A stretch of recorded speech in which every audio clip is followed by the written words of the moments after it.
اللہ تعالی سارے احسانات بندے پر کس کے ہیں؟ لیکن ماں باپ بھی احسان کرتے، دوست بھی احسان کرتا، پھر یہ تو ان کے ہیں نا. اور بابا کون سا گھوڑا آنے والا ریس میں بتائیں، اس کے بعد تو کروڑ پتی بنائے. یہ سارے احسانات کس کے ہیں؟ پھر اگر کوئی بندہ احسان کر رہا ہے انسان پر تو کیا وہ احسان نہیں کر رہا ہے؟ لیکن کچھ ہے آگے نہیں ہے. اس کو وہ جو کچھ ہم کو دے رہا ہے اس کو کس نے دیا تھا؟ اس کے پاس اپنا کچھ ہے؟ اس کے پاس جو بھی وہ کس کا دیا ہوا ہے؟ اس کو صلاحیت دی اللہ نے، اس کو مال و اسباب اور نعمتیں دی اللہ نے، اس کے دل میں بات ڈالی مدد کی، وہ بھی کس نے ڈالی؟ اللہ تعالیٰ نے. اس کو شریعت سکھائی کہ کچھ مدد کرنا چاہیے، بندوں کے ساتھ اچھا رہنا چاہیے، کس نے؟ اس کی فطرت لوگوں پر رحم کرنے والی بنائی، کس نے؟ تو اصل کون ہے؟ اصل اللہ ہے. تو بندہ اگر بندے پر احسان کرتا ہے تب بھی واقعی وہ اللہ کا احسان ہے. کیوں؟ اس لیے کہ اس بندے کو پیدا کرنے والا کون ہے؟ اس بندے کو پیدا کرنے والا اللہ ہے. کوئی آدمی کوئی دوائی ہے، کھایا پیا اور خوش ہوا، بہت بہت شکریہ ایسا بولتا؟ دوائی کو شکریہ ادا کرتا؟ کیوں نہیں؟ دوائی سے اچھا ہوا نا. دیا کس نے؟ ڈاکٹر صاحب سے ہاتھ ملا، بہت بہت شکریہ آپ نے ایسا کیا. کیوں؟ اس کو معلوم ہے اس دوائی سے اگرچہ شفا ہوئی ہے لیکن اس دوائی کا دینے والا ڈاکٹر ہے. سمجھ میں آئی بات؟ تو اصل کون ہے؟ اصل تو اللہ ہے، ساری چیزوں کا پیدا کرنے والا جس سے انسان کو فائدہ ہو رہا ہے، اور ان بندوں کا پیدا کرنے والا جس سے انسان کا فائدہ ہو رہا ہے. تو اب یہ سب کچھ کرنے والا اللہ ہے. اب شکریہ کس کا ہونا چاہیے؟ شکریہ صرف زبان سے ہوتا؟ کیسا ہوتا بتائیے؟ ایک شکر کے کتنے مراتب ہیں؟ انگلیاں دیکھ کے بول رہے ہیں اپنی طرف سے، کاپی کر رہے ہیں. ایک 3 مراتب ہے. کون کون سے؟ دل میں اللہ کی نعمت کا احسان ماننا، اعتراف کرنا کہ دینے والا کون ہے؟ اللہ. نمبر 2، زبان سے اللہ کا شکر یعنی حمد کرنا. نمبر 3، بدن سے اس کا اظہار کرنا. کیسے؟ اس کے آگے جھک کر، اس کی مان کر، اس نعمت کو اس کی مرضی کے مطابق استعمال کر کے. تو اب اگر آدمی اللہ کی نعمتیں لیتا ہے اور کسی اور کے آگے جھکتا ہے تو یہ کیا کیا؟ اس نے اللہ کا حق تھا کسی اور کو دیا، تو یہ کیا ہو گیا؟ یہ ظلم ہو گیا. تو اللہ کا حق اگر بندے کو دیتا ہے یا کسی کو بھی دیتا ہے تو یہ اللہ کے حق میں کیا ہے؟ ظلم ہے. اسی لیے اللہ نے کیا یہاں پر جب توحید کی بات کی، کتنی عجیب بات ہے، قائما بالقسط بولنے کی ضرورت اس میں بیچ میں کیوں آ رہی ہے؟ کہ اللہ نے لا الہ الا اللہ کا ذکر کیا ہے تو اس کے ساتھ اللہ عدل پر قائم ہے بولنے کی ضرورت کیا ہے یہاں پہ؟ اس لیے کہ توحید سے یہ معاملہ جڑا ہوا ہے، اللہ کا پورا معاملہ عدل پر ہے، وہ اللہ عدل پر قائم ہے، اور تم بندے ہو، تم کیوں عدل نہیں کر رہے ہو اس کے سلسلے میں؟ اس نے تمہارے لیے پورا نظام عدل والا بنایا، تم اس کے سلسلے میں ظلم کر رہے ہو. یہاں پر اللہ بتا رہے ہیں کہ شہد اللہ انہ لا الہ الا ہو، اللہ اس بات کا گواہ ہے کہ اس کے سوا کوئی عبادت کے لائق نہیں ہے. لیکن اکیلا اللہ گواہ ہے. اچھا، اللہ کی گواہی کے بعد کسی اور کی ضرورت ہے تو پھر اور ذکر اگر آ رہا ہے تو کس لیے آئے گا؟ اس کی شرف کے لیے آئے گا، اس کی عزت کے لیے آئے گا. نمبر 2 کون ہے؟ فرشتوں کی خصوصیت کیا ہے؟ بہت ساری چھپی ہوئی چیزیں ان پر ظاہر ہیں. کائنات کا نظام پورا اس کے سلسلے میں وہ بہت سارے احکام ادا کرتے ہیں جو عام بندے نہیں جانتے ہیں. اور معصوم ہیں. معصوم یعنی بھولے والے ہیں. کیا مطلب معصوم کا؟ گناہوں سے پاک ہیں، وہ گناہ کرتے ہیں. لا یعصون اللہ ما امرهم ويفعلون ما یؤمرون، کہ وہ جو کچھ یعنی اللہ نے حکم دیا اس میں نافرمانی نہیں کرتے ہیں بلکہ جو حکم ہوا ہے اس کو کر گزرتے ہیں، اللہ کے حکم کی تعمیل کرتے ہیں. تو فرشتے جن کی زندگی میں طاعت ہے، فرما برداری ہے، ان کو اللہ نے گواہ بنایا ہے۔ نمبر 3 کس کو؟ اولو العلم کو۔ تو یہ علم والوں کو اللہ نے کون سی چیز کے لیے گواہ بنایا؟ اللہ کی شان کے لیے۔ کون بولے گا زور سے؟ لا الہ الا اللہ کے لیے اللہ نے گواہ بنایا کس کو؟ اب آپ کو پوائنٹس بتانا ہے علم والوں کی فضیلت۔ نمبر 1، اللہ تعالی نے ان کی گواہی کس کیس میں لی؟ لا الہ الا۔ دین میں سب سے امپورٹنٹ چیز کیا ہے؟ یعنی دین میں سب سے اہم چیز پر گواہی کس کی لی جا رہی ہے؟ بہت نماز پڑھنے والوں کی لے رہے اللہ یہاں پر گواہی، بہت مالدار، بہت پیسے والے، بڑے بنگلے والے، ان کی گواہی چل رہی ہے یہاں پہ۔ بادشاہ سلامت، اکثر بادشاہ سلامت شرک سے ہی سلامت نہیں رہتے ہیں۔ کس کی گواہی یہاں پر ہو رہی ہے؟ علم والوں کی۔ علم والوں کی گواہی دین میں سب سے اہم چیز کے لیے استعمال ہو رہی ہے۔ یہ ان کی فضیلت ہے کہ نہیں ہے؟ ان کو کسی کو گواہ بنا رہے تو اس کو سچا مانا جا رہا ہے کہ نہیں جا رہا ہے؟ کوئی آدمی بولتا ہے ذرا جھوٹا ہے تو ذرا گواہی دے، ذرا کوئی کرتا ہے بھروسے کا؟ نہیں، بالکل تو دے گواہی، چل کرتا ہے ایسا نہیں۔ جو بہت بھروسے کا ہو، قابل اعتماد ہو، اسی کو گواہ بنایا جاتا ہے۔ تو یہاں پر کس کو بنایا گواہ؟ اب علماء میں اچھے برے دونوں ہیں۔ یہاں ہم کن علماء کی بات کر رہے ہیں؟ اچھے علماء کی بات کر رہے ہیں جن کو واقعی دین کا علم ہے، قرآن و سنت کا علم ہے۔ وہ آگے ہم آئیں گے ساری چیزوں پر۔ تو یہاں پر اللہ نے نمبر 1 دین کی سب سے اہم اور بنیادی چیز پر گواہ کس کو بنایا؟ علماء کو بنایا۔ سارے بندوں میں کس کو چنا اللہ نے؟ علماء کو چنا۔ نمبر 2، اللہ نے کس کس کی گواہی کے ساتھ علماء کی گواہی ذکر کی؟ اللہ کی گواہی اور فرشتوں کی گواہی کے ساتھ، کہ اللہ کے احکام ہوتے ہیں ان کو زمین میں کائنات میں نافذ کون کرتا ہے؟ پوری کائنات میں بارش کا ہونا، موسموں کا بدلنا، عذاب آنا، رحمت آنا وغیرہ وغیرہ، اس میں کون نافذ کرتا ہے پوری کائنات میں اللہ کے احکام کو؟ فرشتے۔ تو اللہ کے حکموں کو نافذ کرنے والے کون ہوتے ہیں؟ کونی احکام کو کونی معلوم؟ کونی یعنی زمین آسمان میں جو ہو رہا۔ بارش کیسے آتی ہے؟ اپنے بات ہی نا، کوئی بتا دیا کہ سمبھاونا ہے بادلوں کی، بارش کی، تو آ جاتی بارش، ایسا ہے؟ واقعی بارش ہوتی کس کے حکم سے؟ اور نافذ اس کو کون پریکٹیکلی لاتا کون ہے؟ بارش، فرشتے ہیں۔ اللہ تعالیٰ ان کو حکم دیتا ہے، بادلوں کو ہاتھ کے لاتے ہیں۔ اس طرح سے زندگی، موت، بیماری، شفا، سردی، گرمی، بارش، اور یہ سب کچھ جو ہوتا ہے اللہ کے حکم سے ہوتا ہے، اور اس کو زمین میں کائنات میں نافذ کون کرتا ہے؟ فرشتے۔ تو اللہ کے کونی احکام کا نفاذ کن کے ذریعے ہوتا ہے؟ اور شرعی سب سے پہلے کون آتے اللہ کے احکام کو لے کر؟ نبی، اور ان کے بعد دیکھیے کیسی جوڑی، کیسا جم رہا ہے نا برابر، کہ اللہ کے جو شرعی احکام ہوتے ہیں، کونی احکام یہ تو ہوتے ہی ہیں، لیکن شرعی احکام کا نفاذ بندوں کے وجود کا مقصد ہے کہ اللہ کا دین زمین پر آئے، زندگیوں میں آئے۔ اب دین زمین پر آئے گا، زندگیوں میں آئے گا، کیسے آئے گا؟ سب سے پہلا نقطہ زندگی میں دین آنے کا کہاں سے شروع ہوتا ہے؟ کسی آدمی کو دین معلوم ہی نہیں اور دین پہ عمل شروع کر دیتا نا، پہلا حصہ کیا ہے؟ پہلی آیت کون سی آئی تھی؟ اقرا، پہلے پڑھنے کا حکم آیا ہے۔ تو اللہ کی شریعت زمین پر آتی ہے کب؟ جب اس کا علم آتا ہے، اور اس علم کو عام کون کرتے ہیں؟ علماء کرتے ہیں۔ انبیاء علماء ہوتے ہیں کہ نہیں ہوتے ہیں؟ علماء کی معلم ہوتے ہیں۔ وہ سب سے زیادہ علم والے بندوں میں کون ہوتے ہیں؟ نبی۔ تو علماء میں انبیاء، کوئی بولے گا تو علماء آ رہے، نبی تو ہے نہیں اس میں، ہے نا، کہ اس میں علماء آ رہے ہیں اور انبیاء نہیں ہیں، تو کیا بات صحیح ہے؟ انبیاء سب سے زیادہ، علماء میں سب سے زیادہ علم والے کون ہوتے ہیں؟ نبی ہوتے ہیں، رسول ہوتے ہیں اللہ کے، اس لیے کہ علماء ان کے وارث ہوتے ہیں۔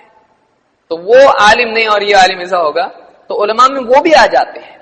یہ ایک عمومی بات اللہ نے ذکر کی ہے کہ اصل علماء تو انبیاء ہی ہوتے ہیں، رسول ہی ہوتے ہیں، لیکن پھر ان کی جو چھوڑی ہوئی میراث ہوتی ہے، ان کے جو شاگرد ہوتے ہیں، طالب علم ہوتے ہیں، پھر وہ ان کے بعد علم لوگوں تک پہنچاتے ہیں. اس لیے یہاں پر اللہ تعالیٰ نے اولو العلم کہا، علم والے. تو سب سے زیادہ علم والے کون ہوتے ہیں؟ نبی اور رسول، پھر ان کے بعد جو علماء آتے ہیں. تو اللہ نے یہاں پر یعنی ایک تو یہ کہ اپنی گواہی کے ساتھ فرشتوں کی جو کہ کونی نظام میں نفاذ کرتے ہیں اللہ کے احکام کا، کونی احکام کا. دوسرا علماء کی گواہی کو ذکر کیا، لیکن یہ کیا کرتے ہیں؟ شرعی احکام کا نفاذ اور اس کی تبلیغ کرتے ہیں، دین کی حفاظت کرتے ہیں. ایک اور مثال اس کے ساتھ جوڑی ہے. شیاطین اچھے رہتے ہیں برے رہتے ہیں؟ بولے کیا ہم کو اتنے چھوٹے چھوٹے سوال پوچھ رہے ہیں، لیکن یہ جگانے کے لیے ہیں. شیاطین جو ہیں آسمان میں جاتے ہیں اور کیا کرنا چاہتے ہیں؟ وہاں کی خبریں لے کر پھر نیچے آ کے لوگوں کو جھوٹ سچ ملا کے یا گمراہ کرنے کی کوشش کرتے ہیں. الذی یوسوس فی صدور الناس، تو لوگوں کے دلوں میں وسوسے ڈالتے ہیں. شیاطین جب آسمانوں میں جاتے ہیں کچھ سننے کے لیے تو فرشتے کیا کرتے ہیں؟ آگ کے مار مار کے بھگاتے ہیں. اور زمین پر جب دین کے معاملے میں کچھ گڑبڑ ہونے کی کوشش ہوتی ہے تو اس کی ذمہ داری کس پر ہے؟ تو اسی لیے بعض علماء نے کہا جیسے آسمان میں فرشتے ہیں ویسے زمین پر اہل الحدیث ہیں، کہ وہ آسمان کے محافظ ہیں، یہ کدھر کے ہیں؟ زمین کے ہیں. کہ دین میں جب کچھ ڈالنے کی کوشش کرتا ہے تو یہ کیا کرتے ہیں؟ یہ اس کو برابر پکڑ کے اس کو دین کے باہر کر دیتے ہیں. یعنی اس کی ساری باتیں جو دین میں ملانے کی کوشش کر رہا ہے دین کے محافظ ہیں. جیسے وہ آسمان کے محافظ ہیں، یہ کہاں کے ہیں؟ زمین کے. تو علماء کا یہ معاملہ، اسی لیے اللہ نے، کوئی آدمی سوچے کہ باقی کسی کا ذکر نہیں آ رہا، علماء کا کیوں آ رہا، اور علماء کا کیوں یہاں پر ذکر؟ تو اس لیے توحید کے گواہ زمین پر کون ہے؟ علماء ہے. زمین میں سب سے زیادہ بگاڑ اکثر کس چیز میں آیا؟ توحید میں. وَلَقَدْ بَعَثْنَا فِي كُلِّ أُمَّةٍ رَسُولًا أَنِ اعْبُدُوا اللَّهَ وَاجْتَنِبُوا الطَّاغُوتَ. ہر نبی اور رسول کی پہلی دعوت کیا ہوتی تھی؟ معلوم ہے یہ میسج ایسا ہے جس کو بار بار ریویژن ضروری تھا، اس لیے کہ لوگ ہمیشہ اس میں پھسل جاتے تھے. تو اس لیے سب سے بڑی چیز دین میں اہم چیز کیا ہے؟ لا الہ الا اللہ. اور اس کی گواہی، اس کے گواہ زمین پر کون ہے؟ یعنی علماء کی ذمہ داری کیا ہوئی؟ لا الہ الا اللہ کی دعوت. اس سے بات معلوم ہوئی دعوت میں سب سے پہلے کیا اہم ہے؟ توحید. سمجھ میں آ رہا؟ تو علم والوں کی سب سے بڑی ذمہ داری کیا ہے؟ کیونکہ ان کا منصب کیا ہے، ان کی ذمہ داری سب سے بڑی یہاں ذکر ہو رہی ہے. یہ گواہ ہیں. گواہی کس پر دیں گے؟ وہ فرشتوں کو بولیں گے لا الہ الا اللہ. کس کے سامنے گواہی دیں گے؟ عام لوگوں کے سامنے. تو معلوم ہوا علماء کو اللہ نے ذمہ دار ٹھہرایا زمین پر کس چیز کا؟ توحید کا. کہ ان کی ذمہ داری ہے توحید کو لوگوں کے سامنے عام کریں. وہ چیز جس میں انسانیت اکثر گمراہ ہوتی رہی، وہ چیز جو دین میں سب سے اونچی چیز ہے اور جس کے بغیر نجات نہیں ہو سکتی ہے، ایسی چیز کا گواہ اللہ نے کس کو بنایا؟ علماء کو. اس سے ایک بات یہ معلوم ہوئی توحید کے لیے سب سے اہم چیز کیا ہے؟ علم. کیونکہ علماء اس کے گواہ ہیں، کیونکہ علماء کو یہ سمجھتی ہے توحید کے لیے سب سے اہم چیز کیا ہے؟ علم ہے. علم کے بغیر توحید سمجھے گی؟ اس لیے بہت سارے لوگ ہوتے ہیں یہ علم علم، ارے بھائی عبادت کرو، کتنا علم، اور یہ توحید توحید توحید، کب تک توحید؟ نماز پڑھو. تو یہ کس کی طرف سے وسوسہ ہے؟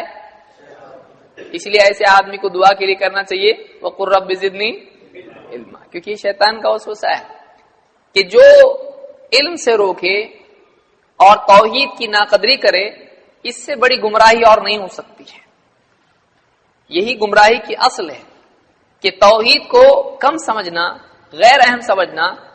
بہت سارے لوگ بولتے ہیں کتنا توحید تمہارے پاس کچھ اور ہے کہ نہیں ہے؟ ہم بولیں گے پہلے یہ تو آ جائے، پہلے یہ تو آ جائے، اس کے بعد باقی دیکھیں گے. یہی نہیں آ رہا ابھی تک زندگی میں. اور کوئی آدمی یہ کہہ سکتا کتنی بار توحید، جو بھی رسول آ رہا توحید، جو بھی رسول آ رہا توحید. تو کوئی آدمی ایسا بھی کہہ سکتا ہے. تو اللہ نے ہر رسول کی پہلی دعوت کیا رکھی؟ تو سمجھ میں آئی بات؟ تو یہاں پر اللہ نے فرمایا شہد اللہ انہ لا الہ الا ہوا. اللہ اس بات کا گواہ ہے کہ اس کے سوا کوئی عبادت کے لائق نہیں. والملائکہ، اور فرشتے بھی. اور علم والے بھی، وَأُولُو الْعِلْمِ قَائِمًا بِالْقِسْطِ، جو عدل کے ساتھ، قسط کے ساتھ قائم ہے۔ کون قائم ہے عدل کے ساتھ؟ اللہ تعالی۔ لا الہ الا ہو، اس کے سوا کوئی عبادت کے لائق نہیں۔ اس آیت کی عجیب بات آپ کیا بتا سکتے ہیں؟ اس میں 2 بار لا الہ الا ہو آ رہا ہے، ایک آیت میں 2 بار لا الہ الا ہو۔ کتنی امپورٹنٹ آیت ہے یہ، کہ پہلی مرتبہ علماء نے کہا خبر کے طور پر ہے اور دوسری مرتبہ امر کے طور پر ہے۔ یہ بھی دیکھو،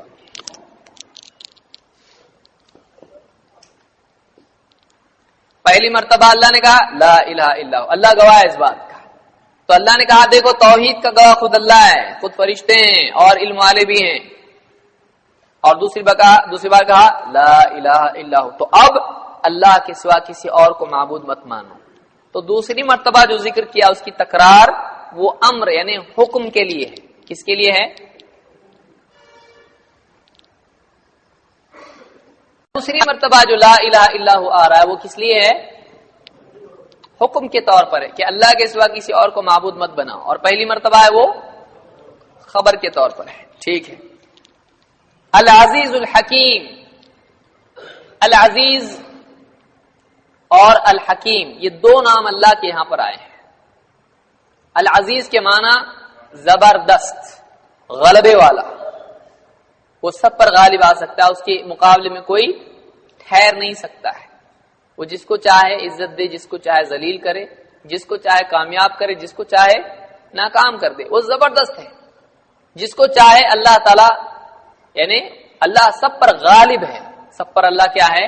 غالب ہے، جو اللہ چاہتا وہی ہوتا ہے۔ تو یہ العزیز ہے۔ الحکیم حکمت والا ہے، حکمت والا ہے، گہرائی کے ساتھ جاننے والا، ہر چیز کی باریکی کو جاننے والا۔ یہ کون ہے؟ اللہ ہے۔ العزیز اور الحکیم کئی جگہوں پر قرآن میں آتا ہے۔ اس میں کیا حکمت ہے؟ العزیز غلبے والا ہے اور الحکیم حکمت والا ہے۔ شرک لوگوں میں عام ہوتا رہا ہر دور میں، اور اکثریت انسانوں کی توحید میں ان میں بگاڑ آتا رہا، اور شرک میں پڑنے کی وجہ سے جتنے بھی رسول آتے رہے جنہوں نے توحید کی دعوت دی، ان کے مقابلے میں اہل شرک ہمیشہ رہے اور ہمیشہ رہیں گے۔ انہوں نے ہر اعتبار سے اہل توحید کو ستانے اور تکلیف دینے کی کوشش کی۔ تو جب اللہ کی طرف سے توحید اتنی ضروری ہے، اور اللہ بھی گواہ ہیں، فرشتے بھی گواہ ہیں، اور اتنی امپورٹنٹ چیز ہے، تو ایسا کیوں رہا کہ ہر دور میں توحید والوں کو شرک والے ستاتے رہے؟ کیا اللہ تعالیٰ نعوذ باللہ مدد نہیں کرتا ہے؟ اللہ کی طاقت نعوذ باللہ نہیں ہے؟ اللہ نے کہا العزیز، وہ عزیز ہے، زبردست غلبے والا ہے، جو چاہے کر سکتا ہے، اور اللہ نے کیا بھی ہے۔ لیکن اللہ تعالیٰ کیسا ہے؟ دوسری ایک صفت کیا ہے؟ الحکیم، حکمت والا ہے، وہ غلبے والا ہے، جو چاہے کر سکتا ہے، سزا دے سکتا ہے۔ لیکن اللہ تعالیٰ اسی کے ساتھ حکمت والا بھی ہے کہ کبھی اللہ تعالیٰ ڈھیل دیتا ہے، کہ اللہ تعالیٰ اپنی حکمت سے بعض اوقات اہل حق کو تکلیف میں ڈالے رکھتا ہے۔ یہ اس وجہ سے نہیں ہوتا ہے کہ اللہ مدد کرنے پر قادر نہیں ہے، اس وجہ سے نہیں ہوتا ہے، یہ اس وجہ سے ہوتا ہے کہ اللہ کی حکمت کا تقاضا ہوتا ہے۔ اسی لیے کئی نبیوں کو، اللہ کے نبیوں کو لوگوں نے ستایا۔ مکہ میں اللہ کے نبی صلی اللہ علیہ وسلم صحابہ کو ستایا گیا، بہت ستایا گیا۔ اللہ غلبے والا ہے لیکن پھر بھی ان کو ستایا گیا۔ یہ ان کے حق پر نہ ہونے کی دلیل نہیں تھی، یہ اللہ کی قدرت میں نقص کی دلیل نہیں تھی، بلکہ کس چیز کی دلیل تھی؟ اللہ کی حکمت ہے۔ پھر اللہ کے نبی صلی اللہ علیہ وسلم مکہ سے مدینہ گئے اور وہاں پر غلبہ ہوا، اس کے بعد اللہ تعالیٰ نے شرک کو پورے عرب سے نکال دیا ہے۔ تو اللہ کا جو فیصلہ ہوتا ہے وہ کس چیز پر مبنی ہوتا ہے؟ حکمت پر۔ تو اگر اہل حق کی مدد نہیں ہو رہی ہے، اہل توحید مغلوب دکھائی دیتے ہیں، ہمت نہیں ہارنا چاہیے۔ اسی لیے اللہ نے کہا، کوئی آدمی کہتا ہے علماء ہمیشہ کمزوری دکھائی دیتے ہیں، طاقت والے تو دکھتے نہیں ہیں۔ مسلمانوں کا، علم والوں کا ہمیشہ غلبہ نہیں ہوتا ہے مادی اعتبار سے، غلبہ ایک ہوتا ہے مادی اعتبار سے۔ پھر مر گیا، اور ایک ہوتا ہے نظریاتی اعتبار سے، ایک ہوتا ہے طاقت کے اعتبار سے جیسا فرعون کے پاس طاقت تھی، اور ایک ہوتا ہے دلیل کی بنیاد پر طاقتور ہونا۔ علماء کے پاس کون سی طاقت رہتی ہے؟ مار پیٹ والی۔ علماء کے پاس کون سی دلیل ہوتی ہے؟ علم والی۔ دونوں میں پاورفل دلیل کون سی ہے؟ علم والی۔ بعض لوگ پوچھتے ہیں عقل بڑی کہ بحث؟ تو طاقت والی دلیل اور علم والی دلیل، اس میں زیادہ پاور کس میں ہوتا ہے؟ علم کا درس ہے اس لیے۔ کیوں؟ کیسا؟ کون بتائے گا؟ نہیں، دونوں ٹکرائیں گے تو دونوں میں پاور کس کے پاس زیادہ ہوتا ہے؟ سماج کے اندر پاور کس کے پاس زیادہ ہے؟ پاورفل کون سا ہے دونوں میں؟ کیسا؟ تو یہ تو سب آنسر ہو گیا، ظاہری اعتبار سے طاقت ہے گیا۔ علم زیادہ کہ طاقت زیادہ؟ دبلے پتلے علم بولیں گے، موٹے تگڑے کیا بولیں گے؟ طاقت۔ ہاں صحیح ہے۔ ایک چیز یہ کہ علم کا غلبہ اس اعتبار سے بھی ہوتا ہے کہ طاقت سے، جس کو آپ تلوار، مثلا تلوار پکڑ کے چلو، آپ تلوار سے، طاقت سے کسی کو مٹایا جا سکتا ہے، بدلا علم اندر تک بدل دیتا ہے آدمی کو۔ عمر کی مثال لیجیے، تلوار، آپ دیکھیے تلوار یا طاقت، اس کا استعمال کس چیز کے لیے ہوتا ہے؟ کس کے لیے ہوتا ہے؟ غلبہ، غلبے کے لیے ہوتا ہے کہ نہیں ہوتا ہے؟ غالب ہے، تلوار دیکھا صاحب سدھر گیا، مان لیا۔ لیکن طاقت کی پہنچ کہاں تک ہے؟ دل تک ہے۔ اور علم کی پہنچ سمجھ میں آ رہا ہے؟ یہ بھی بات معلوم پڑی آج۔ تلوار سے آپ کو مجبوراً اکراہ کیا جا سکتا ہے۔ کوئی آدمی ہے نماز پڑھنے تو ڈنڈا، تو آدمی پڑھے گا وہ نماز، لیکن ڈنڈے سے ایک آدمی کو اندر سے نمازی بنایا جا سکتا ہے؟ نہیں۔ ایک آدمی شرک کر رہا ہے، جاتے ہیں لوگ مدینہ میں، ہم تو جائیں گے سوئے مدینہ، جس کو جانا ہو جنت میں جائے، تو جاتے ہیں وہاں پہ مدینہ میں، اللہ کے نبی صلی اللہ علیہ وسلم کی اس کو قبر کو اس کو چھو کے بہت روتے، ناڑے واڑے کیا کچھ نہیں کرتے وہاں پہ، اور پیچھے دیکھتے رہتے ڈنڈے والا دکھ رہا ہے کہ نہیں دکھ رہا۔ ڈنڈے والا اگر ہو تو کرتے کہ نہیں کرتے؟ اتنا بہادر تو اب تک مدینے میں کوئی رپورٹ آئی نہیں۔ تو ڈنڈا اگر ہو تو آدمی بہت ساری برائیوں سے رک جاتا ہے اور کرنے کے کام کرتا ہے، لیکن وہ ڈنڈا ہٹ جائے تو پھر سے ویسے ہی۔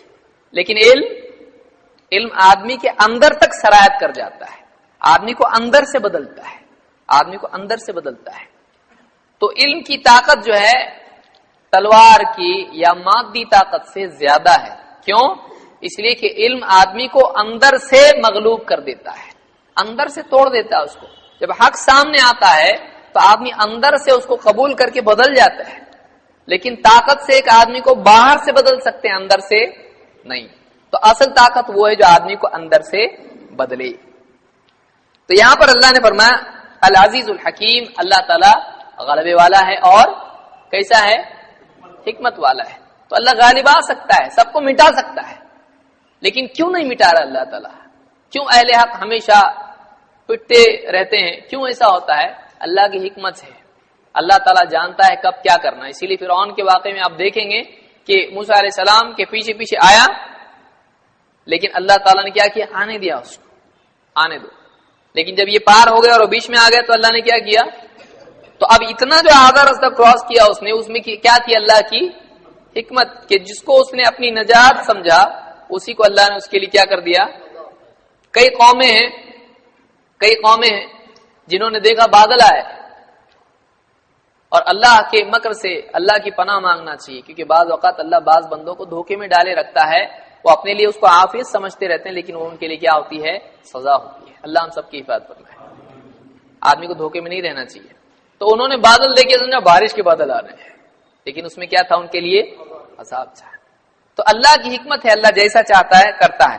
بہرحال یہ طویل بات ہوگی، اس لیے کہ قرآن کی آیات میں اتنی زیادہ باتیں ہوتی ہیں کہ یعنی ایک آیت کو اگر لے کے ہم بیٹھ جائیں اور مفسرین نے جو کچھ اس میں غور و فکر کر کے لکھا ہے پورا بیان کرنے لگے ابھی تو بہت زیادہ ہو جائے گے. یہ ایک آیت ہے جو ہم پڑھ رہے ہیں سورہ آل عمران کی آیت میں، آپ نے سوچا ہوگا ابھی دیکھیے کتنا ہے اس کے اندر، کیا کچھ نہیں ہے.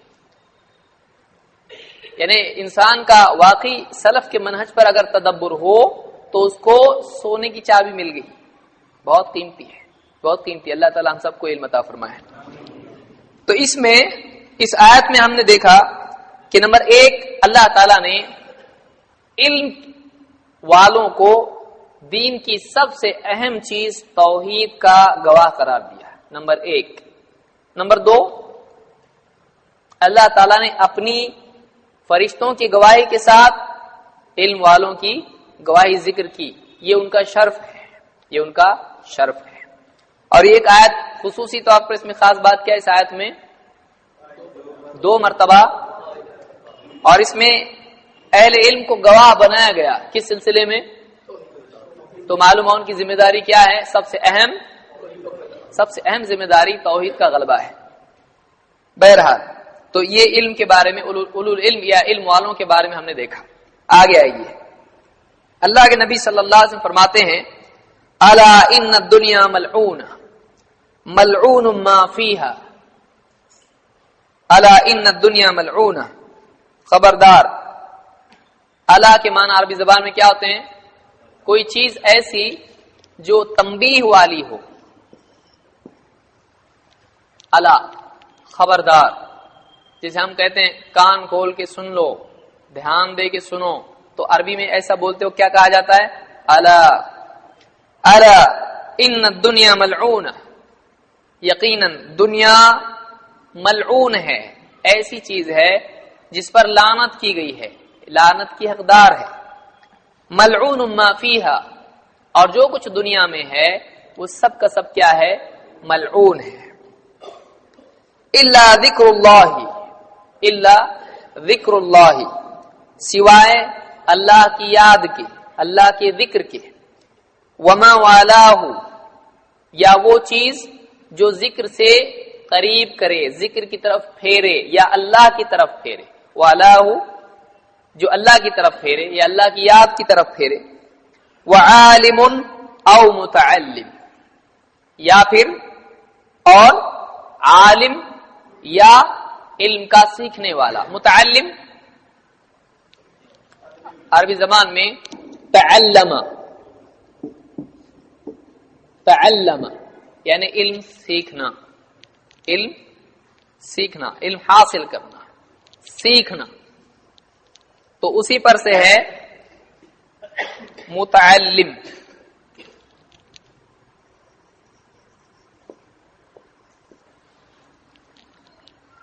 تو دنیا ملعون ہے، دنیا میں جو کچھ ہے سب ملعون ہے سوائے اللہ کے ذکر کے، یا وہ چیز جو اللہ سے جوڑے، اللہ سے قریب کرے، اللہ کے ذکر سے قریب کرے. اور عالم اور متعلم، عالم اور متعلم. معلومات 3 چیزیں یہاں پر مل رہی ہیں، 4 مل رہی ہیں. کون کون سی 4 ہیں بتائیے؟ نمبر 1 جس پر لعنت نہیں ہے، کون کون سی ہیں؟ نمبر 1 ذکر. نمبر 2 اللہ سے یا ذکر سے قریب کرنے، جو چیزیں اللہ کی یاد پیدا کریں، اللہ کی یاد پیدا کریں.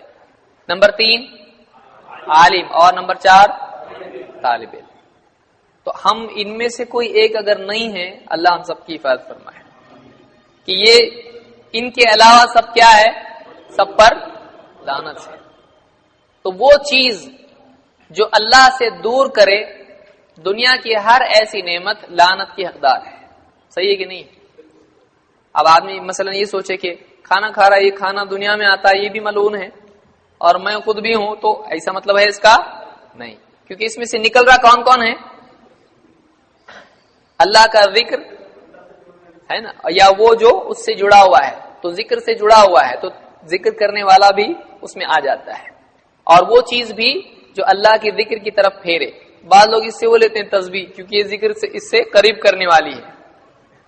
کل کو کوئی قوالی کو بھی ذکر سے قریب کرنے والی ڈالے گا، تو وہ چیزیں نہیں ہوں گی جو غیر شرعی ہوں. ہر ایسی چیز جو اللہ سے قریب کرے، اللہ کی یاد سے قریب کرے، اللہ کی یاد سے جوڑے، وہ سب کی سب کیا ہیں؟ لعنت سے محفوظ ہیں، بچی ہوئی ہیں. اور نمبر 3 اور 4 کیا ہے؟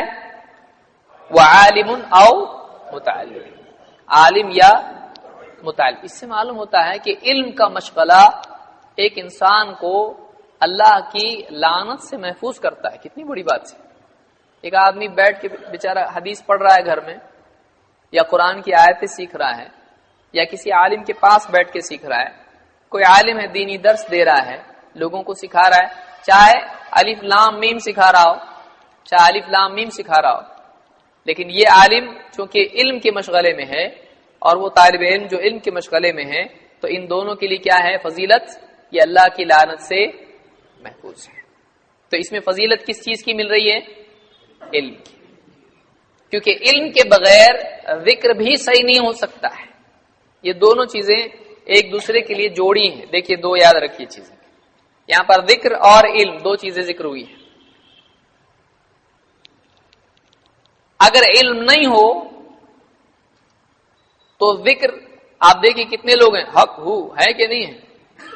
بدعات میں مبتلا صوفیوں کا کیا حال ہوا کہ انہوں نے ذکر کو مقصود بنایا، لیکن علم سے علم کی تخفیف کی. علم کو اتنا امپورٹنٹ نہیں، بلکہ ان کی اب پورا شروع کریں گے بہت زیادہ وقت جائے گا ہمارا. اس میں سے ایک بات یہی ہے، حدیث کے علم کو صوفیوں نے بہت زیادہ گرا کے پیش کیا. مثال کے طور پر ابن الجوزی وغیرہ نے تلبیس ابلیس میں لکھا ہے اس کو. ضمناً جو باتیں یاد آتی ہیں میں بولتا جاؤں گا تاکہ آپ اس کو یاد رکھتے چلے جائیں. یہاں پر دو چیزیں آ رہی ہیں، ذکر اور علم. کوئی آدمی آپ کو بولتا دیکھ ذکر پہلے آ رہا تو ہم ذکر والے ہیں، اللہ اللہ، اور علم بعد میں ہے، تو کوئی آدمی اس طرح سے کر سکتا ہے. تو یہاں پر چاروں چیزیں ہیں، چاروں کو ہم کو لینا ہے، کسی کو چھوڑنا نہیں ہے. اب ذکر اگر صرف پکڑ لے آدمی اور علم چھوڑ دے تو صحیح ہے، علم لے لے اور ذکر چھوڑ دے تو، اور ذکر صرف اتنا مانا ہے اس کا خالی سبحان اللہ الحمدللہ، اللہ کی یاد، پوری شریعت اس میں آتی ہے، پوری شریعت اس میں آتی ہے کہ اللہ کے احکام کو یاد رکھنا کہ اللہ کا کیا حکم ہے. کوئی آدمی مثلا جماعت کھڑی ہے اور وہاں بیٹھ کے سبحان اللہ کرے، صحیح ہے؟ بولے ذکر آ رہا نا، نماز کدھر ہے اس میں؟ تو صحیح ہوگا؟ اللہ کا حکم ہے اس کو کہ یہاں یہ کرے.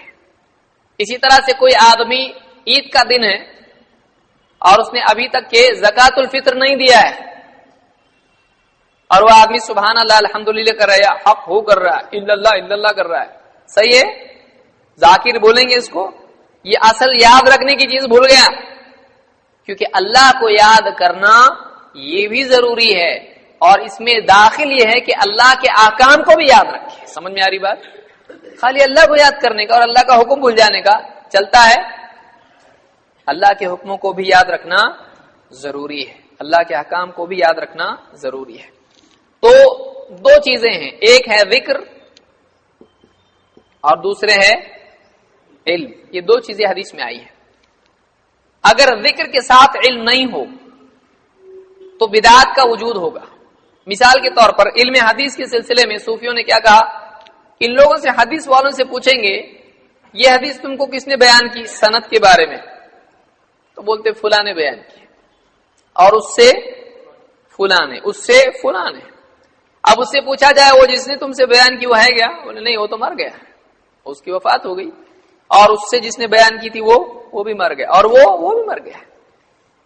تو دیکھو ان کا علم مردوں سے آیا ہے، لیکن ہمارا علم کہاں سے آ رہا ہے؟ زندہ سے آ رہا ہے. تو بولے ہمارے پاس جو علم ہے وہ کس کا ہے؟ زندہ سے آیا. ان کا علم کہاں سے آیا؟ وہ مر گیا، یہ بھی مرنے والا ہے ابھی. تو اس طرح سے انہوں نے علم کی جو ہے ناقدری کی، خصوصاً علم حدیث کی ناقدری کی.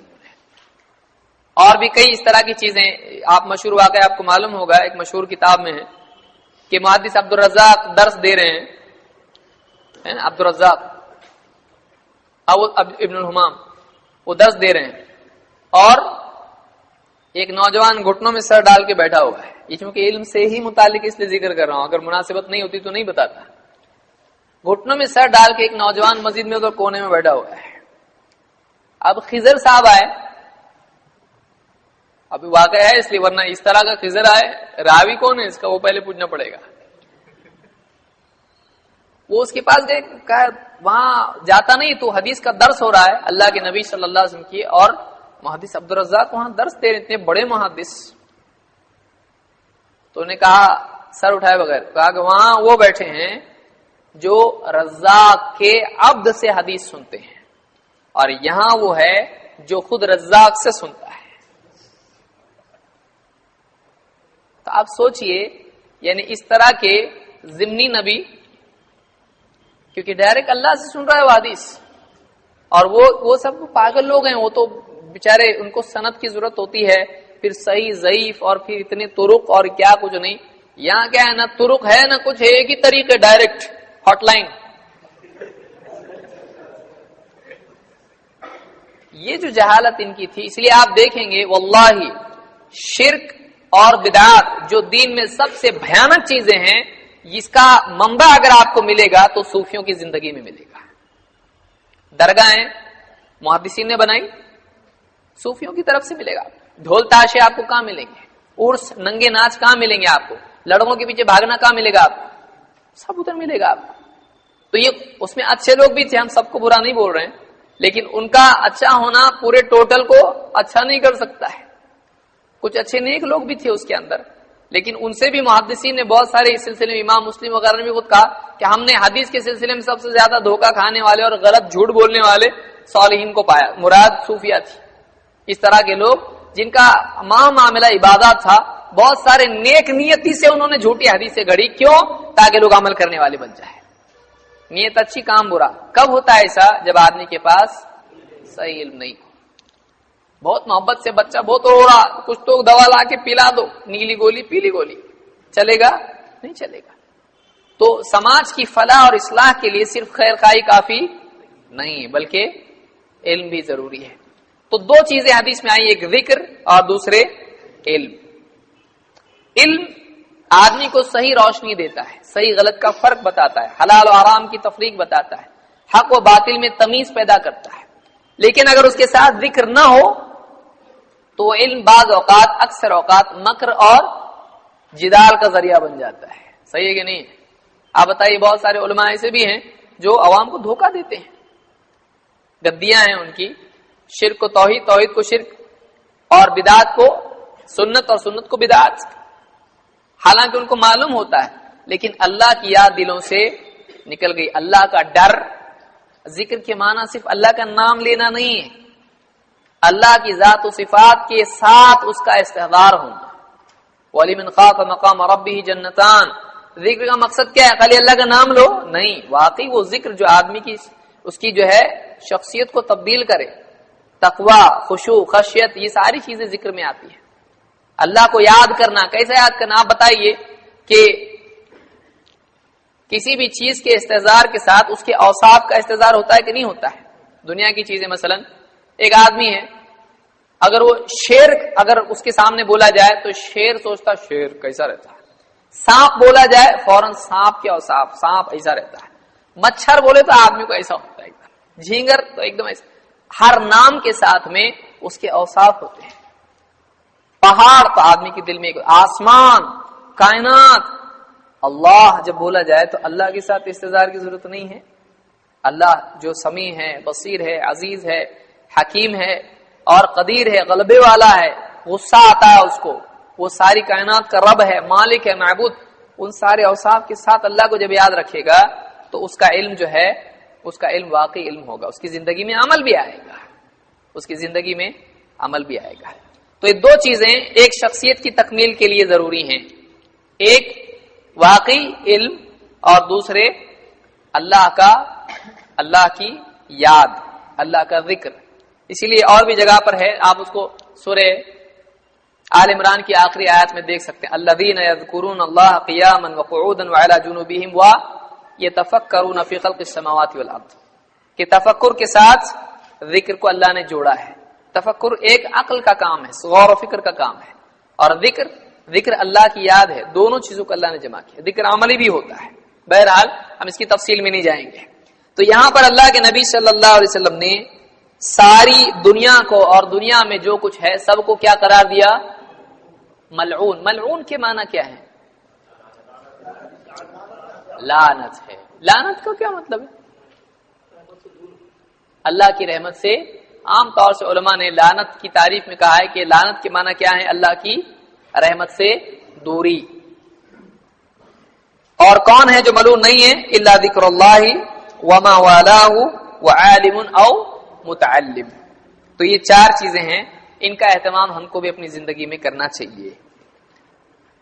بہت سارے لوگ اگر کوئی آدمی بیچارہ بیٹھ جائے ذکر کے لیے، سبحان اللہ الحمدللہ گئے، یہ صوفی ہے. صوفی نہیں، سنت ہے. ایک آدمی کو اپنے اوقات میں ذکر کرنا چاہیے. فجر کے بعد کا وقت ہے یا عصر کے بعد کا وقت ہے. خود اللہ کے نبی صلی اللہ علیہ وسلم اذکار کیا کرتے تھے.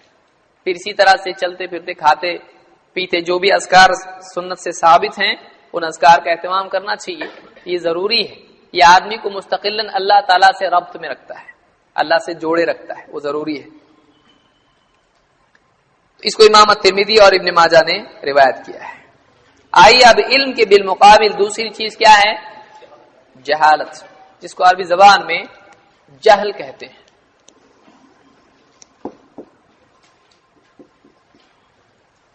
جہل. بہت سارے لوگوں سے کہا جائے ذرا اس بارے میں تھوڑا آپ سوچو، دیکھو یہ حدیث ہے یا دین کے بارے میں کچھ کہا جاتا ہے تو جان بچانے کا سب سے اچھا اور آسان طریقہ ان کے پاس کیا ہوتا ہے؟ بھائی ہم تو جاہل ہیں، ہم تو جاہل ہیں.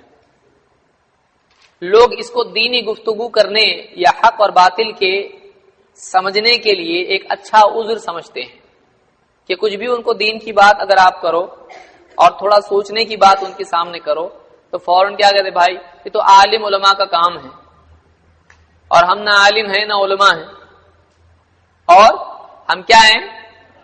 جاہل ہیں. تو ہم دین کی بات زیادہ اس میں ہم ڈیپ نہیں جانا چاہتے ہیں. ڈیپ جانا غلط ہے. تو اس طرح کی ذہنیت بہت سارے لوگوں کی ہوتی ہے. تو جاہل ہونا اچھا ہے کیا؟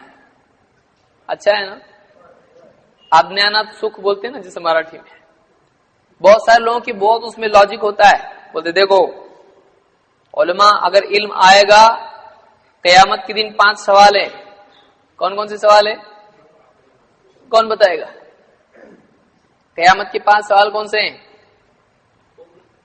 کلمہ پڑھا تھا کہ نہیں، نماز پڑھا تھا کہ نہیں، زکات دیا تھا کہ نہیں، حج کیا تھا کہ نہیں، اور روزہ رکھا تھا کہ نہیں. یہی نا 5 سوال کیا ہیں؟ عمر کہاں بتائی، جوانی کہاں گزاری، مال کہاں سے کمایا، کدھر خرچ کیا، اور جو جانتا تھا اس پر کتنا عمل. تو ان سارے سوالات کے جوابات میں کیا ایڈریس بتانا پڑے گا؟ عمر کہاں گزاری، پتا، گھر کا پتا. جوانی کہاں گزاری، کالج، کلب، کینٹین، پورا پتا بتائے گا. مقصود کیا ہے اس سے؟ یعنی وہ ڈانٹ کے طور پر، محاسبے کے طور پر ہوگا کیا کیا. جیسے ایک مالک پوچھتا ہے کسی کیا کیا اتنے پیسے کا، تو بتائے گا چائے پیا، جوا کھیلا، یہ کرے گا. وہ ڈانٹ کے طور پر ہوتا ہے. کیا کیا بتا. تو محاسبہ اللہ کو نہیں معلوم ایسا ہے، وہ محاسبے کے طور پر ہوگا کہ عمر کس کام میں خرچ کی. جوانی کی طاقت، عن شبابہ فیما ابلا عن عمری فیما افنا.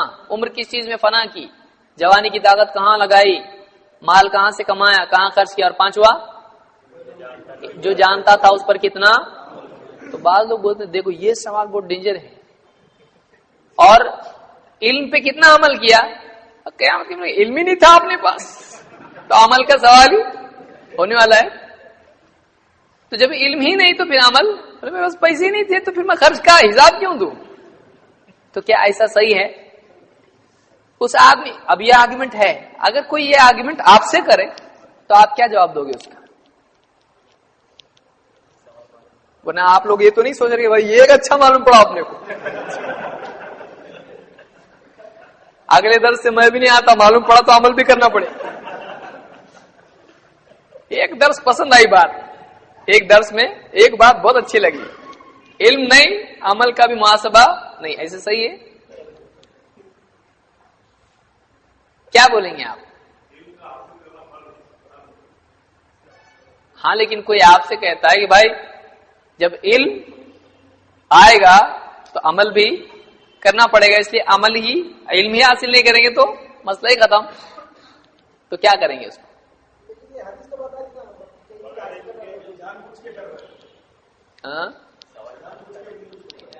جان بوجھ کے کرا تو کیا ہوا؟ ہر کام آدمی جان بوجھ کے ہی کرتا ہے، بغیر جانے بوجھے نیند میں کرتا ہے۔ جوانی تو علم کا کیا تعلق ہے اس سے؟ بولے گا بہت کام کرتا تھا میں، اوور ٹائم کرتا تھا، کسی کو نہیں معلوم ہے، معلوم ہوگا کہ نہیں ہوگا جو یہ آدمی یہ کہہ رہا ہے، آرگومنٹ بول رہا ہے وہ، اس کو اتنا علم ہے کہ نہیں ہے؟ اس کو یہ حدیث تو معلوم ہے جو اس سے دلیل پکڑ رہا ہے۔ 5 سوال ہونے والے ہیں، مال کہاں سے کمایا، پوری زندگی اس میں آ جاتی، عمر کہاں کھپائی، جوانی کی طاقت کہاں خرچ کی، اور مال کہاں سے کمایا، کہاں خرچ کیا، اور جو جانتا تھا اس پہ کتنا عمل کیا۔ تو ایک تو چلو چھوٹ گیا بیٹا، 4 عمر کا اور جوانی کا سوال اس کو ہے کہ نہیں ہے، یہ تو معلوم پڑ گیا نا۔ تو اس کو بولنے کا بھائی باقی تو چھوڑ دو، یہ 4 سوال کا علم تو تیرے کو ہے نا، اس کا محاسبہ ہونے والا ہے کہ تیری عمر اور تیری جوانی کہاں گئی، مال کا تیرا سوال، اب تیرے کو جواب اتنا تو دینا ہی ہے۔ اور دوسری بات یہ کہ آدمی کو اتنا تو معلوم ہے کہ علم حاصل کرنا ضروری ہے، اس کا اتنا تو محاسبہ ہو سکتا ہے کہ تو نے علم کیوں حاصل نہیں کیا جو معلوم تھا جب علم ضروری ہے۔ دنیا کی کوئی چیز بھی آدمی کرنا چاہتا ہے اس سے پہلے اس کا علم حاصل کرتا ہے، گاڑی چلانا، کھانا بنانا، کوئی مشین چالو کرنا بند کرنا، اس کا علم آدمی کو معلوم ہوتا ہے، کچھ کرنا ہے اگر تو اس کا علم ضروری ہے۔ تو جتنا دین ہے اللہ کا، دین پر چلنا ضروری ہے، اس کو معلوم تھا اور اس کے لیے علم ضروری تھا، تو پھر جب علم حاصل نہیں کیا تو ڈبل پکڑ ہوگی۔ کیوں؟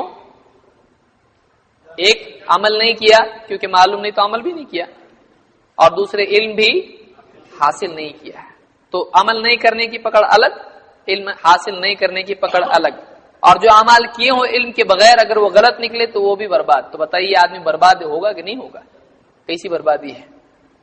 تو بعض لوگ کہتے ہیں کہ ہم جاہل ہیں، یہ بولنا مناسب نہیں ہے۔ ایسے لوگوں کو اگر کوئی آدمی کہہ کے بلائے او جاہل بھائی ذرا ادھر آؤ نا، یہ بکسا اٹھانے میں تھوڑی مدد کرو، پسند آئے گا اس کو؟ نہیں آئے گا۔ کیوں؟ اس لیے کہ انسان کی فطرت میں ہے کہ اس کو جاہل کہا جائے تو اس کو اچھا نہیں لگتا۔ کوئی آگے پوچھے آپ کی مجلس میں کتنے جاہل ہیں ذرا باہر بھیجو، تو کہے کہ آپ اٹھو آپ اٹھو آپ اٹھو، اگر کرنے لگے اور میرا نام کیوں لیا، اس میں جاہل دکھتا، بولے آپ تو بولے تھے میں جاہل، پسند آئے گا اس کو؟ نہیں آئے گا۔ تو انسان نہیں چاہتا ہے جاہل کہلانا، تو آدمی جاہل بننا کیوں پسند کرتا ہے؟ دیکھیے آدمی جاہل کہلا ہے یہ مصیبت نہیں ہے، جاہل بنے بڑی مصیبت ہے، کیونکہ کسی آدمی کو لوگ جاہل سمجھتے ہیں، وہ جانکار ہے، چل رہی اس کی گاڑی اچھی، کوئی مسئلہ نہیں، جب اس کو کچھ کرنا ہوگا صحیح کرے گا۔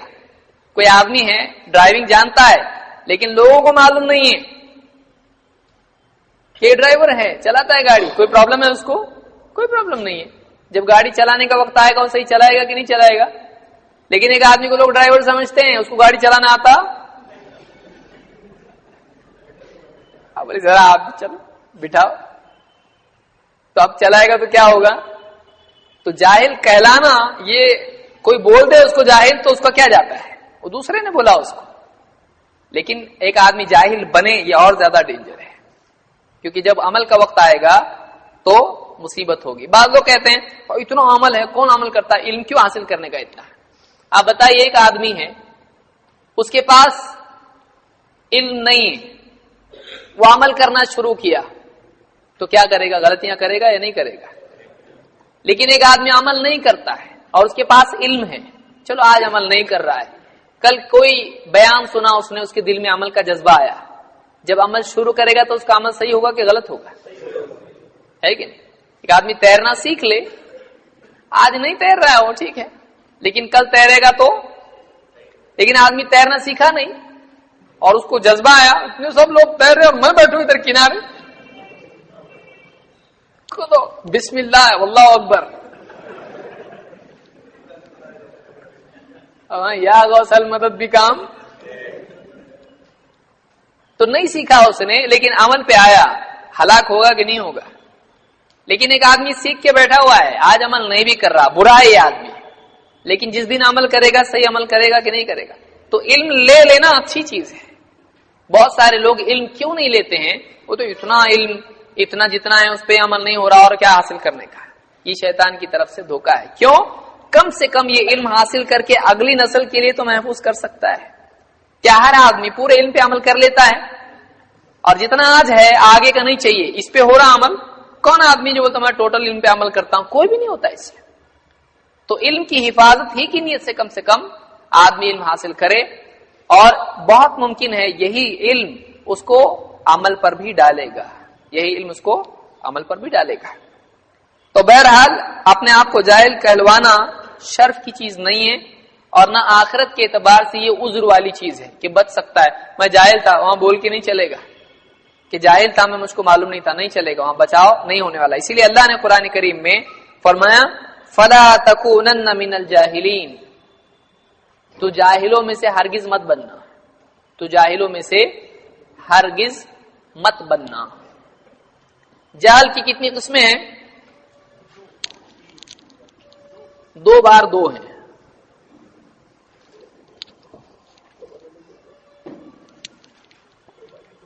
نمبر 1، ایک قسم جہل کی علم کے اعتبار سے ہے، اور دوسری عمل کے اعتبار سے.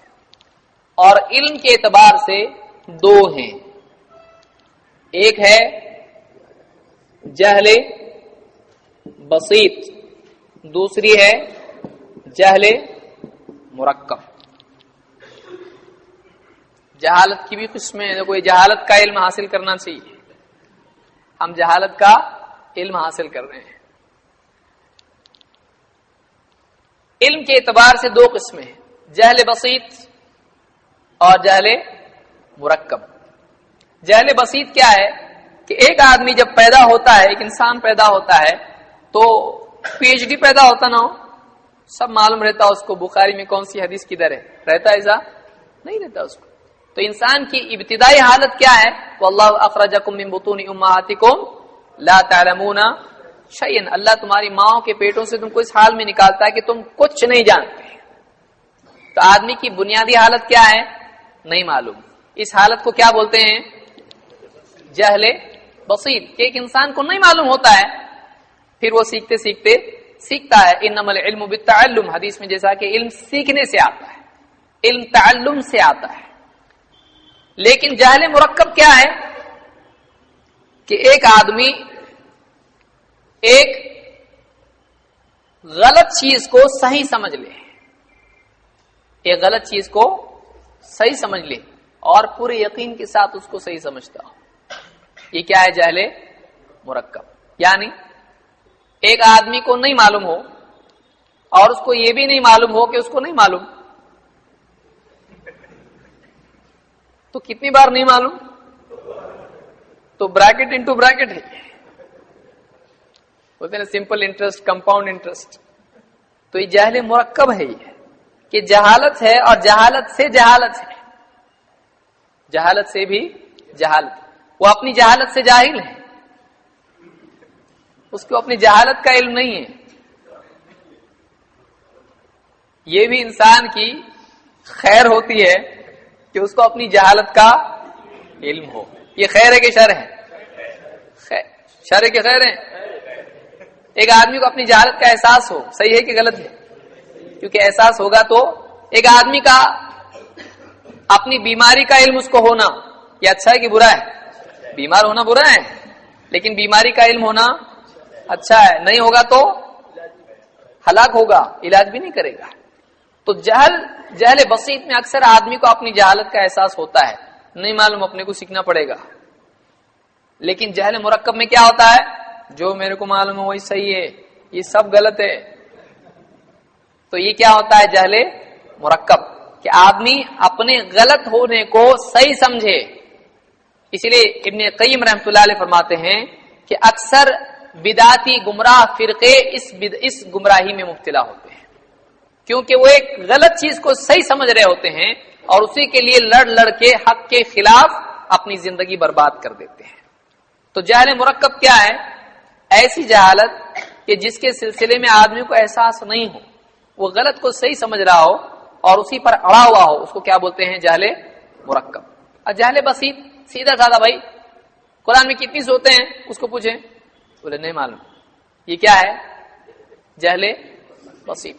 اور ایک آدمی بولے 315 313 300 کیوں؟ بدر میں صحابہ 313 تھے، صحیح ہے یہ؟ کوئی بولے 114 ہے، اللہ طاق ہے، ان اللہ وتر یحب الوتر، تو 114 کیسے ہو سکتے ہیں؟ تو آخر کا نمبر کتنا آنا چاہیے؟ وتر آنا چاہیے، قرآن میں کیسے کہ 114 کے؟ تو کوئی آدمی اڑ جائے اس کے اوپر تو کیا ہے یہ؟ کون سی جہالت ہے؟ جہل مرکب۔ دونوں میں کون سا اچھا ہے؟ اچھا ہے، ہاں دونوں بھی اچھے، دونوں کے مقابلے میں کون سا کم اچھا ہے؟ جہل بسیط کم اچھا ہے۔ کیا کچھ چپ بیٹھے لا؟ اچھا جو آدمی چپ بیٹھا ہے بولا ہاں میں کچھ نہیں بول رہا، جہل بسیط اچھا ہے۔ دونوں بھی برے ہیں، لیکن یہ برا اگر اس وقت ہوتا ہے جب اس پر بقا آدمی اختیار کرے۔ سمجھ میں آ رہی؟ یعنی ایک آدمی کو لگ رہا ہے اپنے کو نہیں معلوم، اپنے کو نماز نہیں آتی بھائی، اپنے کو توحید نہیں معلوم ہے، یہ احساس ہو گیا اس پہ گناہ ہے، نہیں معلوم پہ گناہ ہے کیا؟ نہیں ہے، لیکن اب اسی پر باقی رہے تو یہ کیا ہے؟ یہ برا ہے۔ تو جہل بسیط پر بقا بری چیز ہے، اسی پر ٹکے رہنا بری بات ہے، علم حاصل کرنا چاہیے۔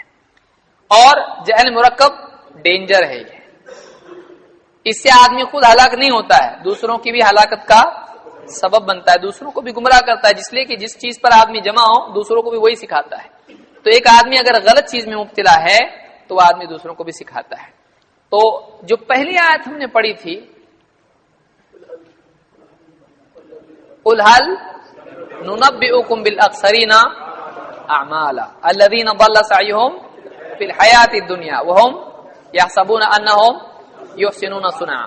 یہ کون سی کیٹیگری میں جاتا ہے؟ جہل بسیط یا جہل مرکب؟ کیوں مرکب؟ کون بتائے گا؟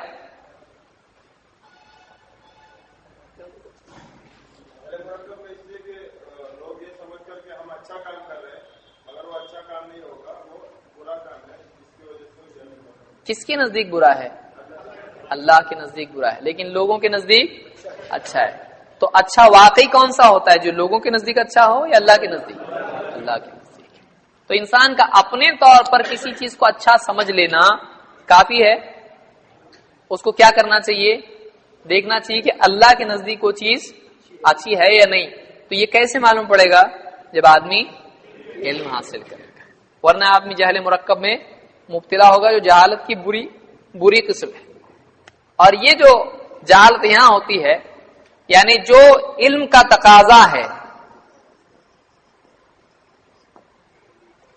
آدمی اس کو پورا نہ کرے تو یہ بھی کیا ہوتا ہے؟ جہالت میں شمار ہوتا ہے۔ یعنی علم جو اس سے چاہتا ہے، علم آ گیا، علم جو اس سے چاہتا ہے اگر وہ نہیں کرے، جیسے 5 وقت کی نماز فرض ہے، معلوم پڑ گیا، اب 5 وقت کی نماز نہیں پڑھ رہا ہے، تو یہ کیا ہے؟ یہ کون سا عمل ہے؟ جہالت والا عمل ہے، یہ بھی جہالت میں شمار ہوتا ہے۔ اس لیے جہالت 2 طرح کی ہوتی ہے، ایک علم سے متعلق اور عمل والی جہالت کیا ہے؟ کہ جو کرنا چاہیے وہ نہیں کر رہا ہے یا غلط کر رہا ہے، وہ بھی کیا ہوتا ہے؟ جہالت۔ اسی لیے اللہ تعالیٰ نے من عمل منکم سوءا بجہالۃ، اللہ نے کہا جو برائی کرے جہالت سے، اللہ نے کیا کہا؟ برائی کرے کیسے؟ جہالت سے۔ یعنی وہ برائی، ہر برائی کیا ہوتی ہے؟ جہالت ہوتی ہے، کیونکہ وہ عملی جہالت ہے، عملی جہالت۔ دیکھیں علمی جہالت کیا ہے؟ جو معلوم ہونا چاہیے تھا وہ نہیں معلوم، اور عملی جہالت کیا ہے؟ جو کرنا چاہیے تھا وہ نہیں کیا۔ تو علمی جہالت یہ کہ جو معلوم ہونا چاہیے وہ نہیں معلوم یا غلط معلوم، اور عملی جہالت یہ ہے کہ جو کرنا چاہیے وہ نہیں کیا یا غلط کیا۔ سمجھ میں آیا؟ تو یہ جہالت سے متعلق ہے۔ آخری چیز ہم دیکھیں گے، یہ آیت تو آپ جانتے ہیں، آپ اس کو پہلے سمجھا چکا ہوں، میں پھر سے نہیں سمجھاؤں گا۔ قُلْ هَلْ نُنَبِّئُكُمْ بِالْأَخْسَرِينَ أَعْمَالًا، کہ علم کے بغیر کیا ہو سکتا ہے؟ حسن بصری تابعین میں سے ہیں، کہتے ہیں العامل علی غیر علم کالسالک علی غیر طریق، علم کے بغیر عمل کرنے والا اس کی مثال ایسی ہے جیسے راستہ چھوڑ کر چلنے والا۔ چلنا کس پہ چاہیے؟ راستے پہ۔ کون سا راستہ؟ صراط مستقیم۔ علم کے بغیر عمل کرنے والا ایسا ہی ہے جیسے راستہ چھوڑ کر چلنے والا۔ والعامل علی غیر علم ما یفسد اکثر مما یصلح، علم سے ہٹ کر عمل کرنے والا، علم کے بغیر عمل کرنے والا، علم کے بغیر کسی اور چیز پر عمل کرنے والا، ما یفسد اکثر مما یصلح، وہ بھلائی کی بجائے بگاڑ ہی پر چلے گا، وہ اصلاح کی بجائے فساد پیدا کرے گا، وہ اصلاح کے مقابلے میں زیادہ بگاڑ کرے گا۔ دو چیزیں، ایک اصلاح اور دوسرے فساد۔ ایک اصلاح کا مطلب ٹھیک ہونا، ٹھیک کرنا، اور فساد کا مطلب بگاڑ دینا۔ تو ٹھیک کرنے کی بجائے وہ بگاڑ دے گا، کون؟ جو علم کے بغیر عمل کرے۔ فَاطْلُبُوا الْعِلْمَ طَلَبًا لَا تَضُرُّوا بِالْعِبَادَةِ، علم اس طور پر طلب کرو کہ تمہاری عبادت کو اس سے نقصان نہ پہنچے۔ یعنی عبادت چھوڑ دیا اور علم حاصل کرنے میں لگ گیا، عقل مند ہے؟ نہیں، عبادت بھی کرنا چاہیے، نوافل کا اہتمام، اذکار کا اہتمام، تلاوت کا اہتمام وغیرہ وغیرہ، جو بھی اعمال ہیں ان اعمال کا اہتمام بھی کرنا چاہیے۔ فَاطْلُبُوا الْعِلْمَ طَلَبًا لَا تَضُرُّوا بِالْعِبَادَةِ، علم اس طور پر حاصل کرو کہ تمہاری عبادات کو، عمل کو نقصان نہ پہنچے۔ وَاطْلُبُوا الْعِبَادَةَ طَلَبًا لَا تَضُرُّوا بِالْعِلْمِ، اور عبادت میں اس طرح سے مشغول ہو جاؤ، عبادت اس طور پر طلب کرو کہ تمہارے علم کو نقصان نہ پہنچے، یعنی علم حاصل کرنے میں خلل نہ پیدا ہو۔ عبادت میں لگ گیا، ذکر کر رہا لیکن علم حاصل نہیں کر رہا، ایسا مت کرو۔ پڑھ رہا کتابیں پڑھ رہا، علم حاصل کر رہا ہے لیکن عمل نہیں کر رہا، ایسا بھی نہیں ہونا چاہیے۔ علم ایسا حاصل کرو کہ تمہارے عمل کو نقصان نہ پہنچے، عمل اس طور پر کرو، عبادات میں اس طرح سے لگو کہ تمہارے علم کی طلب کو نقصان نہ پہنچے۔ فَإِنَّ قَوْمًا طَلَبُوا الْعِبَادَةَ وَتَرَكُوا الْعِلْمَ، اس لیے کہ ایک قوم ایسی تھی جس نے عبادت کو طلب کیا، عبادت کی طلب میں لگ گئی اور انہوں نے علم چھوڑ دیا۔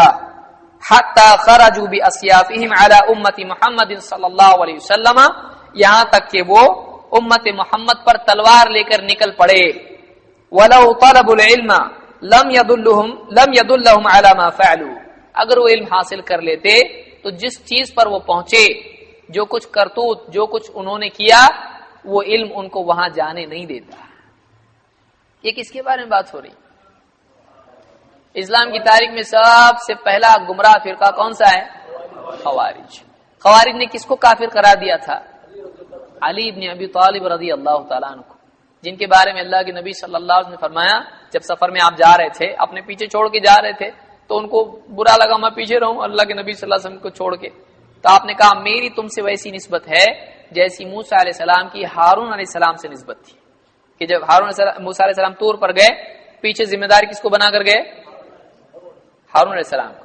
تو آپ نے کہا میری ایسی نسبت تم سے، یعنی تم کو پیچھے چھوڑ کے جا رہا ہوں، ذمہ داری پوری کرو، میں جا رہا ہوں، لیکن اسی سفر کے لیے تھا، یہ نہیں کہ ہمیشہ کے لیے۔ ورنہ بعض شیعہ اس سے دلیل لیتے ہیں کہ دیکھو آپ کے بعد یہ تھی، یہ اس سفر کے لیے تھا، اس کے علاوہ ان کے لیے وہ چیز نہیں تھی۔ تو یہاں پر یعنی خوارج کے بارے میں کہا کہ ایک قوم ایسی تھی جس نے جو امت محمدیہ پر اپنی تلوار نکال کر ان کے قتل پر تیار ہو گئی، اگر وہ علم حاصل کر لیتے تو ان کا علم ان کو اس حد تک جانے نہیں دیتا۔ معلوم ہوا کہ فرقہ بندی کی جڑ میں یہ ہے کہ اس علم سے جو اللہ اس کے رسول اور صحابہ کے ذریعے سے ہم تک پہنچا ہے، جو قرآن و سنت کا علم صحابہ اور سلف کے ذریعے سے جو پہنچا ہے، صحابہ کو چھوڑا انہوں نے، خوارج نے صحابہ کو چھوڑا، تو صحابہ کو چھوڑ کے جو علم حاصل کرے گا، ان کے فہم کو چھوڑ کر علم حاصل کرے گا، وہ فرقہ بندی میں مبتلا ہوگا، اتنی حد تک اس کی دشمنی اور گمراہی جائے گی کہ وہ آخری حد تک پہنچ جائے گا کہ ایمان والوں کے قتل کے لیے وہ تیار ہو جائے گا۔ اس میں تشدد ہے، یعنی فرقہ بندی میں تشدد کی بنیاد کہاں ہوتی ہے؟ علم کے حاصل نہیں کرنے کی وجہ سے. یہاں پر عبادت اور علم میں اس فرقے کی علامت کیوں ذکر کی جا رہی ہے؟ دو چیزوں کو یہاں کمپیئر کیا جا رہا ہے، علم اور عبادت، کہ علم حاصل کرو، عبادت کو نقصان مت پہنچاؤ، لیکن عبادت میں اگر لگو تو علم کو بھی نقصان مت پہنچاؤ، علم چھوڑ کے عبادت مت کرو، اس لیے کہ ایسا. تو یہ فرقہ اس کا کیوں ذکر ہو رہا ہے؟ اللہ کے نبی صلی اللہ علیہ وسلم نے صحابہ سے کہا تھا کہ تم خوارج کی نمازوں کو دیکھ کر اپنی نمازوں کو کم سمجھو گے، ایسی نماز پڑھیں گے وہ لوگ. لیکن نماز پڑھ کے گمراہ ہونا آدمی کو ہلاکت سے بچا سکتا ہے؟ تو کسی بھی فرقے کے بعض اعمال کو دیکھ کر دھوکہ نہیں کھانا چاہیے. کیا نماز پڑھتے وہ لوگ، کیا اللہ اللہ کرتے، روتے آنسو، یا رسول اللہ رو رہا، یا دعا میں اللہ امت کا کیا ہوگا. تو کسی کے اعمال کو دیکھ کر دھوکہ نہیں کھانا چاہیے. اس لیے کہ خوارج جو پہلا فرقہ ہے، اللہ کے نبی صلی اللہ علیہ وسلم کس سے کہہ رہے ہیں؟ صحابہ سے کہہ رہے ہیں کہ تم ان کی نمازوں کو دیکھ کر اپنی نمازوں کو کمتر سمجھو گے، اور بھی اعمال آپ نے ذکر کی ہے. تو یعنی اتنا عمل کرنے والے وہ لوگ تھے، لیکن علم صحیح تھا نہیں تھا. تو گمراہ اگر آدمی ہو جائے تو پھر سارے اعمال کر کے بھی کچھ فائدہ نہیں ہے. کیوں؟ خوارج کے بارے میں ایک بہت سخت لفظ اللہ کے نبی صلی اللہ علیہ وسلم نے استعمال کیا. آپ نے کہا یہ جہنم کے کتے ہیں. سننے کو اچھا لگتا، لیکن اللہ کے نبی صلی اللہ علیہ وسلم نے کتنا سختی سے بولے. آپ سوچیں کتنی نفرت ہوگی آپ کو خوارج سے. یہ پہلا فرقہ تھا اسلام کی تاریخ میں. اللہ ہم سب کی اس طرح کی گمراہیوں سے حفاظت فرمائے. تو اس لیے علم کے بغیر عبادت میں لگنا یہ آدمی کو گمراہ کرتا ہے. اس لیے علم کے ساتھ عبادت میں لگنا چاہیے، اور عبادت میں نہیں لگنا علم کے بعد یہ بھی گمراہی ہے. علم علم علم اور عبادت نہیں، یہ بھی کیا ہے؟ یہ بھی گمراہی ہے. تو ان دونوں چیزوں کو جمع کرنا چاہیے، علم اور عمل. یہ کامیابی ہے جو صحابہ کی زندگی میں ہم کو دیکھنے ملتی ہے کہ انہوں نے علم اور عمل دونوں چیزوں کو جمع کیا. اللہ تعالیٰ اس پر ہم کو عمل کی توفیق عطا فرمائے. اگلے درس میں ہم انشاءاللہ اس سے آگے توحید اور صحیح عقیدے کی اہمیت وغیرہ جو ہمارے عناوین ہیں اس پر ہم گفتگو کریں گے. اور اگلے درس میں تیاری کر کے آئیں، جو آج پڑھا گیا ہے اس کی تیاری کر کے آئیں.